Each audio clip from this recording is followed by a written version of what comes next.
Welcome to the pre-show of the Tokyo Olympics. Yes, it was meant to be last year, 2020. We're now 2021, but we are finally kicked off. And we're obviously here to talk about windsurfing. We're not going to touch on any other sports. And what I thought I would do is I'm going to bring you the windsurfing because I know the RSX windsurfing has not had the greatest followers in the past. It's hard to know where the information's coming. So my aim with this show is to tell you guys at home, the normal windsurfers, the wave sailors, maybe the slalom sailors who not really show much interest in the RSX class or the Olympic class, who's who to look out for. Has your country got a chance of winning a medal? You know, we're going to talk through weather forecasts, how it's looking there this week. We've got some inside scoop, but I am not the guy to give you all this inside information. I have brought along someone else to do that, who has been inside the training camps of some of the best guys in the world. He's done Olympic campaigns himself. He's been on the New Zealand team. Oh, yes, we're bringing in Antonio Cozzolino. I hope I've said that right. Let's bring him in. There we go. How we going, man? Good, thanks, Ben. It's good to be here. Oh, always confusing. I've got no sound. What is going on? Yourself. Always confusing the Kiwi with the Italian name. Okay, so we have a slight problem here because I have got no sound, and I'm not sure. That has never happened to me before, so I do not know what is going on right now. If you guys can hear at home, you'll have to let me know. I can hear you, so. I've got no sound. Okay. Okay, so let me just try a few things now, see if we can change that. Hello. Okay, so... that is my fault. There we go. Is that better?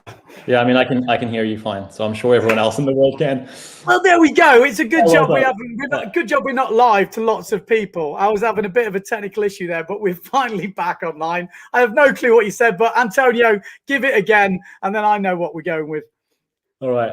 I said thank you. It's nice to be here. Always confusing to have the Kiwi with an Italian name. Well, yes, I would say that as well. I mean, just for the guys at home, I give you a quick intro there. Just kind of let them know what you've been doing, who you've been mixing with, you know, what insides are we going to hear? Because you have been around some of the best guys in the world. Yeah. I mean, I guess I've been involved in the RSX class in one shape or another since its inception in 2005. Makes me sound very old. And more recently, this last campaign, I had been training with Kieran and Dorian, and we had a bunch of other foreigners at various times in the group. So, you know, Thomas Goyard from France, Tom Squires from Great Britain. We had a Danish guy on board, Sebastian, for a while, and most recently the young kid from Norway, Andre, who managed to qualify at the last minute. So, yeah, generally just kind of in and amongst the scene. Yeah, well, you definitely touched on two of the biggest names in the game. Dorian van Riesenberg, I guess that's how you would say it. I'm not Dutch, so I'm probably not. And Kieran Badlow, those two had the biggest fight to go to this games. Obviously, Dorian had 2 gold medals. Everyone was, you know, looking at him in Holland. And then Kieran stepped up, took him down in the trials. So that was a big deal. Yeah, but it was actually very, very close. So their selection process, it's been very well publicized, but very quickly for those who might not have followed it, it was the best performer across the last 3 World Championships. So whoever did best across those 3 would be the person to go, like no subjective decision-making. So Dorian won the 2018 Worlds, Kieran was second. Kieran won the 2019 Worlds, and Dorian was second. And so then it came down to the last one in Lake Garda, and so in Australia. So it was whoever would beat who would be the person going, and it came down to essentially the last reach. So Kieran beat Dorian by 1 point overall. So that's 4 years of work, which comes down to 1 point. And yeah, that is the crazy thing that probably some of the guys out there who are watching this don't understand, because I've done an Olympic campaign 4 years. It's not totally lost, but it kind of is. If you don't make the Olympics, you kind of think that's the ultimate goal, you know. And as we know, this Olympics has been delayed, and that has probably caused a lot of problems for a lot of people. You know, they probably aimed to peak last year. They got themselves ready. and then we've been extended. So I think some countries' trials got extended as well. Other guys have come through in the meantime. So there's a lot to talk about. Yeah, it certainly has been a spanner in the works. I mean, for everything, not just sport. But yeah, there are a bunch of guys who were more or less selected, and then their countries extended their trials, and they ended up losing out. So, for example, the guy from Israel, Shachar, who dethroned back in the day for Beijing, probably your rival, Gal Friedman. He was more or less selected, and they extended his trials, and then he lost. The Spanish guy, Ivan Pastor, he was probably in a fairly good spot after the 2020 Worlds, and he got beaten in their extended trial. So yeah, it's been hard for a bunch of people, but then it's also given others more time to kind of catch up. So a star, I guess, of the last year has been Mattia from Italy, who you've mentioned, who's really been making strides and is a really strong contender now. Yeah, well, actually, I've done a little bit of homework, so I am not the most clued up on the Olympic discipline. Well, the RSX, I will say. I know quite a few of the men because they've crossed over into the PWA, and that's more my domain. Obviously, the old sort of Olympic stuff used to be, and we can touch on the women. So we have a few videos. I've been trolling through the World Sailing website, and we've picked off a few videos. So I know a few of you might have seen some of these videos. You might have not. They're only a couple of minutes long, but I think it will give you guys at home a real good chance to sort of see the players and see what we're dealing with, because we are in for an exciting week. I'm just going to touch on it. There is a typhoon around Japan at the moment somewhere, which is getting a few people a little bit nervous. But we're going to touch on that in a minute. So I think firstly, let's watch the men's RSX video that World Sailing have done, just to give you an idea of what we're dealing with. Let's pull that on. The RSX men's windsurfing athletes use the same equipment as the women, except with a larger 9.5 square metre sail. Windsurfers are looking for the maximum power to weight ratio, which is why they tend to be strong but wiry in stature. It can also pay to be tall, which was part of the reason why Dorian van Rieselberger at 1.9 metres was able to dominate the past two Olympic Games in 2012 and 2016. The Dutchman was working towards a third Olympic goal for Tokyo, but lost out in the selection trials to his good friend and close training partner Kieran Badlow, who goes to his first Games. Winner of the past three RSX World Championships, Badlow is the clear favourite for gold, and with De Oish in the women's division, it could be a Dutch double victory in the windsurfing. Second at this year's World Championships, Mattia Camboni has benefited from an extra year's build-up to Tokyo and could win a medal for Italy. Greece's Veron Kokalanis, at 35 years old, is one of the oldest and most experienced competitors, but his third place at the 2021 Worlds suggests he still has the fitness and drive to get on the podium. The French, Polish and Chinese sailors have to fight hard in their respective national squads simply to earn Olympic selection. So Thomas Goyard, Piotr Mishka and Kun Bi will all be in contention for the medals in Tokyo. The starting gun for the 25 men on the RSX Windsurfer will sound on Monday the 26th of July. Yeah, so there we go. I'm just going to play that in the background while we're talking. Yeah, pretty much sums it up. Interesting to see the Italian. That's what I'm hearing. He is the man in the light winds. Would that be fair to say? Ratio, which is why they tend to... Sorry, I was on mute. I was suffering from your dilemma. So you scared me then. yeah, sorry. Traditionally, he's been a lot better in the light. But this year, he's really been able to make strides in planing conditions as well. So, I mean, he is probably, I would say, the fittest and maybe the strongest in the fleet from a physical perspective. So, yeah, the lighter stuff is definitely his strength, but he's no lame duck when it's planing as well. So, I would say he's probably Kieran's biggest challenger at this competition overall, if they don't get one very specific set of conditions. Yeah. So from my intel on the inside over there in Tokyo, well, in fact, let's pull up the weather because we've got it on here. This is the racing area, just so we kind of know where we're looking at. Obviously, Tokyo is up there, and we're racing down in this bay here. So when we're looking at the wind, you will get an idea. Northerly winds is going to be offshore, is it? That's right, yeah. So I think northeast is forecast tomorrow, isn't it? Yeah, so that is the forecast as we speak. So anyone just tuning in, the Olympic windsurfing discipline is kicking off tomorrow at Japanese time, really early in the morning. Oh, no, sorry, UK time, really early in the morning, European time, sort of 4 or 5 o'clock in the morning. So we will have results all the way through tomorrow.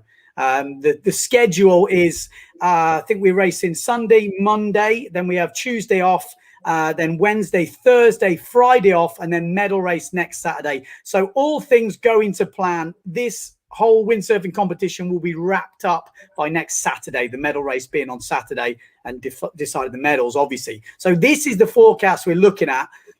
We're seeing wind from different directions, which is already interesting. It means could see swell. We could see, I mean, there's 10-second period there. I don't know what that means in Japan, but probably means it could be quite lumpy. Yeah, I mean, honestly, there could be anything. I have great disregard for weather forecasts because they change so rapidly, and especially there. So, I mean, it looks like it's going to be a very varied week. I think is the thing we can say. Cloudy as well, by the looks of it, which, I mean, in a racing world, whenever you see clouds, to me, it means gusty, shifty. Not always, but that's what I kind of think, that stuff isn't so, if it's no clouds in the sky, it's usually quite clean and you know kind of what's going on. But with a forecast like that, and like I say, there's a typhoon around. I haven't seen it on this forecast, but that is the rumors. Have you heard anything about the typhoon? Well, I know you promised we weren't going to talk about any of the other sports, but I know that some of the other sports have actually moved their schedule already. So I think rowing starts tomorrow instead of Monday because of the typhoon. So it's definitely, it's around. Yeah, so, I mean, looking at that forecast, we're looking between the minimum, like 6 knots to 12, maybe 14 on that forecast at the moment. As you just said, forecasts move around a lot, especially with a week. I mean, we can see a lot of change there, I think. So in that sort of wind strength, who are we looking at? Who's going to be the main players? Honestly, Ben, in this wind direction, the northeast, it's flat water and it's offshore, and it can be very, very shifty. So we've raced there a bunch of times in that direction. It's going to be a very nervous day for everyone, being the first day. And for it to also be very shifty, I think we could easily see some fairly radical results. There's any number of guys, there's 10 guys who could be winning races tomorrow if it's 6 to 14 knots from the northeast, So I know that's not a very good answer, but all of the usual suspects, all the guys mentioned in that video, I mean, if it's near the 6 knot range, then you might have the guy from Switzerland, Matteo, the Spanish guy, Angel, the Chinese guy, they'll all be up there. And if we're looking more at like 12 knots, then, Kieran, Tuma, Piotr, Byron, I mean, and in such shifty conditions, anything could happen. So we're just throwing out words and names right now, It's, well, I mean, that's what we're here to do. I mean, that's what I mean. I know for me personally, I was doing a bit of digging around, and someone mentioned the Swiss. You know much about the Swiss rider? Yeah, Matteo Sanzlands. He was actually he's actually part Spanish as well, and used to sail for the Spanish, and then had a Swiss passport, and now competes for Switzerland, where he has for the last couple of games. He is probably the smallest in the fleet, very, very dangerous in the light wind and when it's, that marginal railing stuff, when you're just on the centerboard. So he was second at the World Championships at this venue in 2017. Yeah, I mean, and from what I hear, he's been crushing it all week. So, definitely a contender on the men's side. On the women's side, I don't know if we're onto the women yet. Am I going too early? I think we move on to the women in a bit. We've got a little video to play for them because I think sure, sorry. It'd be quite interesting to sort of set that scene. I mean, looking at that forecast, that is pure physical, mental hell right there, isn't it? That's like on the limit. That would probably be when I used to race Olympic. Yeah, I mean, that's definitely the worst stuff. The 7 to 10 knots is kind of like your kind of death window. Because in less than 7 knots, it's still like a lot of cardio is involved, but there's not so much weight in the sail. So you kind of just, you just need to pump away with good rhythm. But once you get to 7, 8 knots, you're really having to drive this heavy, old equipment through the water, but it's not quite planing yet. So, that's, I don't know, 75 kilos of sailor, 35 kilos of equipment. You're pushing like 100, 110 kilos through water. It's not easy. And the problem is if you stop working, you stop moving. Well, exactly. And I've seen stats that they've tested the whole of the Olympic athletes, and the windsurfers are up there with the marathon runners for the most endurance athletes. I mean, the best endurance athletes in the whole Olympics. I mean, that's a crazy stat, isn't it?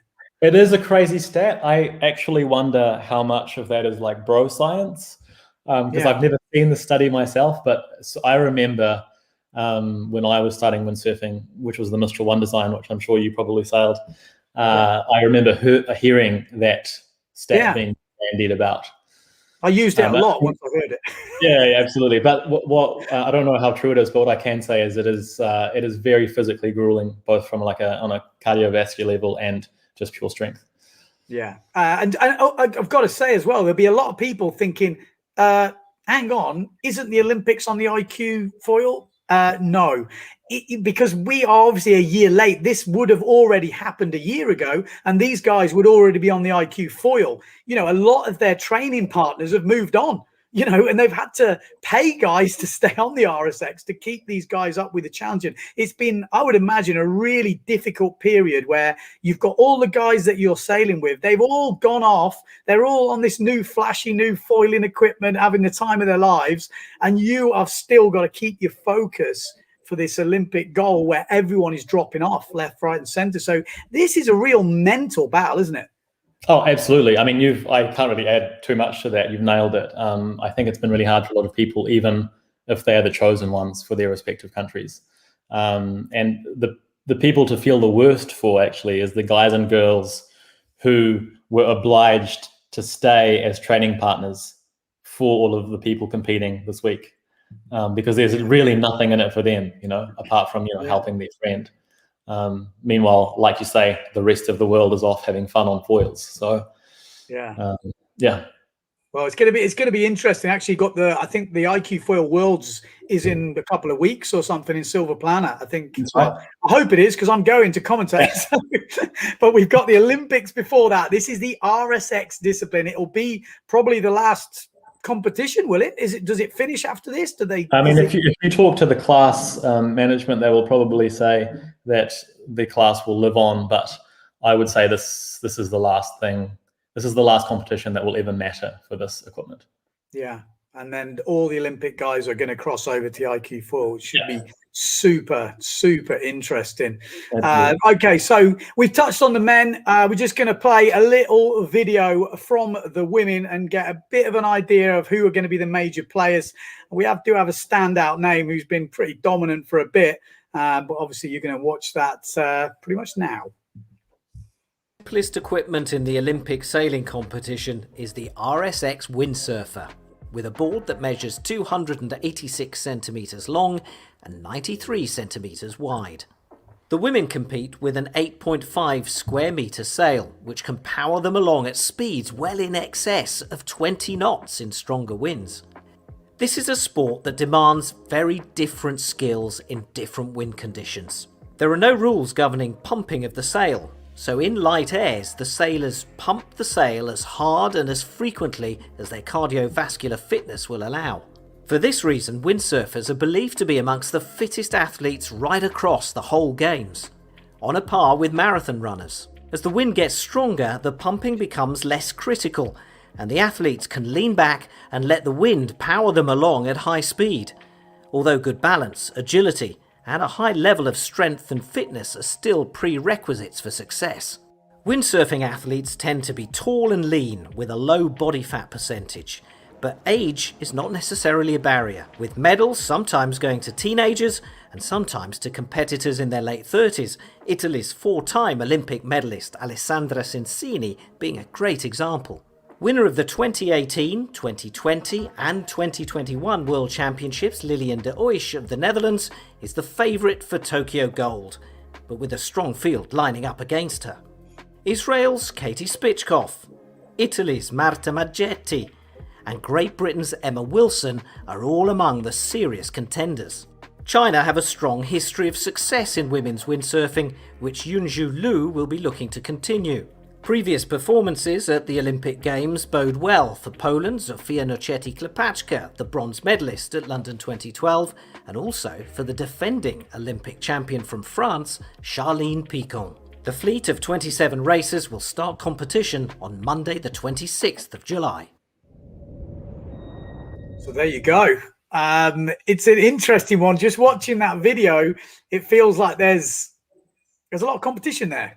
Close racing. How is it sitting? Yeah. I mean, absolutely. They've actually done, apart from the droney commentary voiceover, they've done a really good job of doing the roundup. I think this year it'll be quite similar to Rio on the girls' side, where you had, in the middle race in Rio, you had 7 girls who could win the gold medal. I'm fairly sure. So it was really hard. Or who could at least medal. So everyone mentioned there and there. I think they left out Emma. Did they talk about Emma Wilson? I think a little bit. Just touched on it. I was surprised actually they didn't maybe mention her a bit more. She comes from good pedigree. Absolutely, and she's had a bunch of silvers and fourths at major competitions. So I would definitely rate her up there as well. You can never write off Charline. I mean, she's amazing and incumbent Olympic champion. So for sure, I'd be watching her.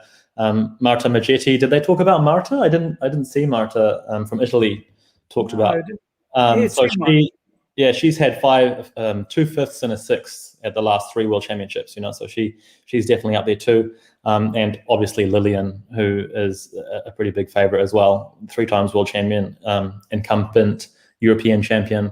The girls' racing is going to be very exciting, for sure. Yeah, I mean, I remember watching the medal race actually in Rio. Well, I wasn't in Rio, but watching it on the TV, and they were counting people over the line. Almost nobody knew who had won. It was kind of scary, and I don't think they knew. No, I don't think they did. You could see everyone was like, will he? Well, it depends where they come. And it was pretty hectic. And I mean, again, there'll be a lot of windsurfers watching this going, oh, RSX racing. But for me, I personally don't think it matters what you're on. It's about the race. You're on a windsurfer. It comes down to physical. Like, you have to be at the peak of your physical performance, especially this week in Japan. It's going to be a pump fest, and people have kind of slated that before. But for me, this is Olympic discipline. You've got to be fit. We don't want to see some 95 kilo. I'm not saying the current slalom sailors aren't fit, because they are fit, but I don't want to see someone who isn't fit winning the Olympics. I don't want to see that. I want to see someone who's having to work, even if it's down the last reach. Kieran Badlow springs to mind in Silver Plana last year. I think it was last year, where a few people went either way with it, but he pumped his way all the way through. And for me, that is a skill set. That is one of the skill sets you need for the Olympics. Yes, you got to read wind shifts. Yes, you got to go fast on a board, but the fitness has to be a big thing. So with the women, they are fit. You can see they are working hard. Yeah, I mean, absolutely. They're as fit and professional and as diligent as the men. So yeah, it's going to be a tight competition for sure. 2 people we haven't talked about in either the men's or the women's side really at all are the Chinese. And the Chinese are really interesting because they were extremely dominant halfway through this cycle. And then we haven't seen any of them for 2 years because they've been locked up at home. So, I mean, they would have been definitely favorites for some sort of medal in any case, but now they're really wild cards because we just don't know. We haven't seen Shu or Kiban in 2 years. So, yeah, I mean, they've got huge fleets back home in China, hundreds. So they have not been short of people to help them. So it'll be really interesting to see how they come out of the gates. Yeah, I mean, I'm totally. What do you make of the Japanese rider? I mean, we're talking about the women at the moment. I just thought Nick Dempsey, obviously, he's won a fair few medals at the Olympics. He's training the Japanese, is that right? Yeah, that's right. Makoto-san. Makoto, lovely guy, very strong, very fit, actually very funny. He can be very funny in English. I think he's got, I think we'll see. I think he'll be in the top 10. I think he'll make it to the medal race. Whether he can get a medal is probably like quite a long shot. Sorry, Makoto. But he wants to win. I've heard he likes it strong. He's really good in everything. I mean, he's a big guy. He's 182, I think. He's early 70 kilos. It would be 72 or 73 kilos.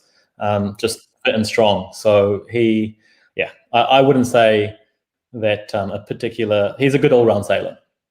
Okay. Yeah. I hope for Nick that he does well.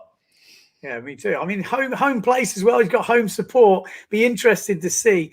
Are all I said Smith there? Are they all riding the same gear? It's an interesting one, this, because I was going to ask you this question because I know at previous Olympics you were given kit, but you could bring certain bits, can't you? Maybe you could just clarify how it's working in Tokyo, because I think there's been a change around with the fins. I think an Instagram post from maybe Kieran Badlow buying 20 fins or something like this. So I'm guessing you can take your own fin. Okay, so to answer that question from Johan, more generally, everyone's riding the same equipment. It's one design equipment. Girls have an 8.5 sail and a 60 centimeter fin, but otherwise the equipment is the same between men and women. So the men have a 9.5 square meter sail and a 66 centimeter fin. So that's generally the equipment. In terms of, Ben, your question, what's the deal with bringing your gear? In Beijing and London, all of the equipment was supplied. So you just turn up, get given equipment, and you race on it. In Rio, you were allowed to bring your own mast, sail, and fin, I think, if I'm not mistaken. And those are pretty important components. So, it gave people quite a lot of comfort that they could test stuff before and they wouldn't turn up and get kind of a dud. And here in Tokyo, all of the equipment is bring your own. Okay, so you had to bring everything yourself. That is in part because the production of RSX equipment was tuning down. And they, I think, would have been unable to supply the amount of equipment that you need to for this competition so close to the proximity of the end of the class, if that makes any sense. Yeah. But that's how we've got to, fully bring your own. And people might ask, sorry, I just want to address the question about the 20 fins. People might ask, well, you said before, Antonio, that all of the equipment is one design and it's all the same. So why does it matter if you're supplied equipment or if you bring your own? There are small production differences which add up to a few percent in performance. And if you add on a bunch of small percentages, they become bigger percentages, and those things are exacerbated when you go racing. So, I think that answers that question. Yeah, I mean, it obviously it's nearly it is impossible to make everything exactly the same.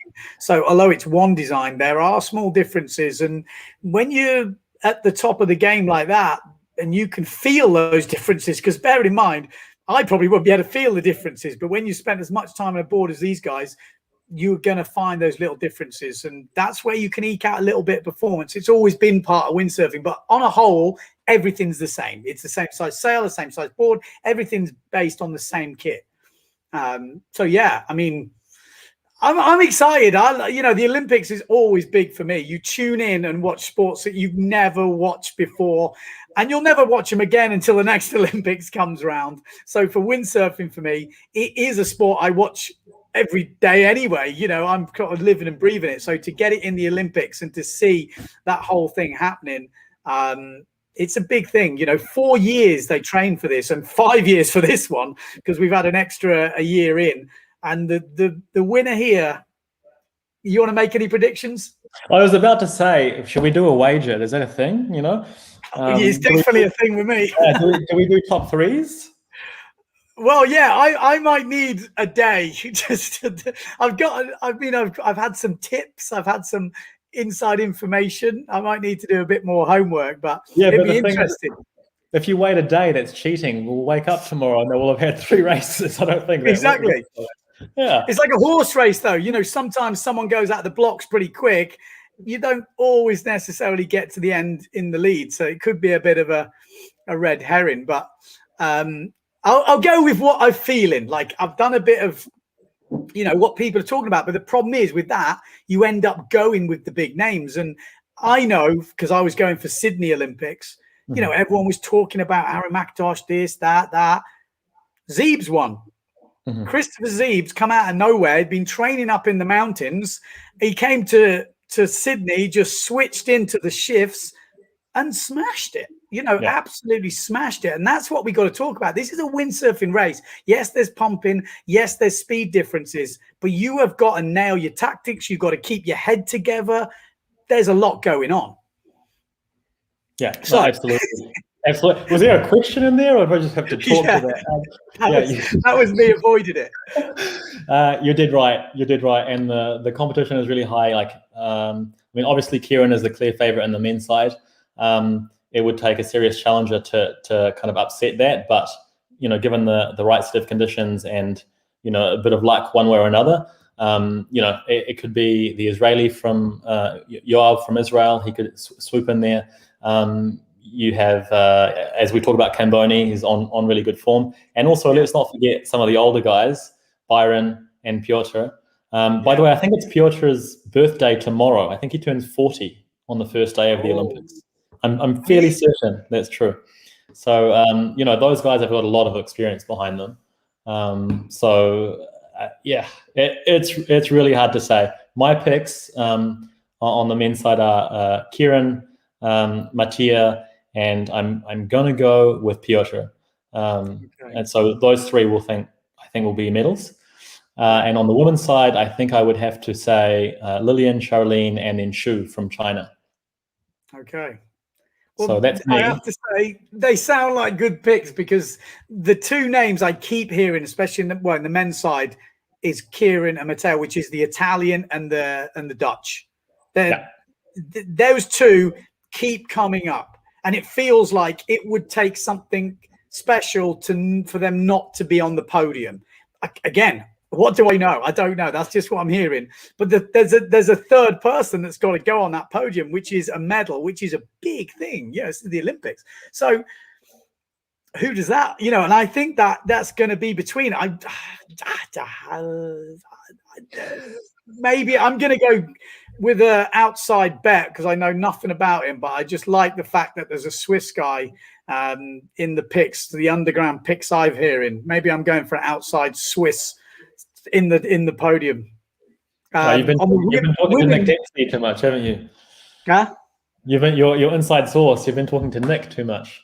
I've talked to quite a couple of people now. I've talked to a couple of people. So, yeah, they've not helped me. I've got to be honest. It feels like that top 3, I think, in any Olympics is always hard to pick the 3. You might get a 1 or 2 in there, but to get the 3 in the right order would be pretty hard. The women, you'd be hard pushed not to put Lillian in there. How many world titles she's got. She's got the experience. She has to be in there. And then I've been watching the World Sailing video. So Kati came up, which is the Israeli. Yes. So I'm going there. And then the third one, I'm struggling. I don't know. Are you going to leave out the incumbent gold medalist from France, Charlene? I actually think the Brit. I think Emma Wilson's going to be on the podium.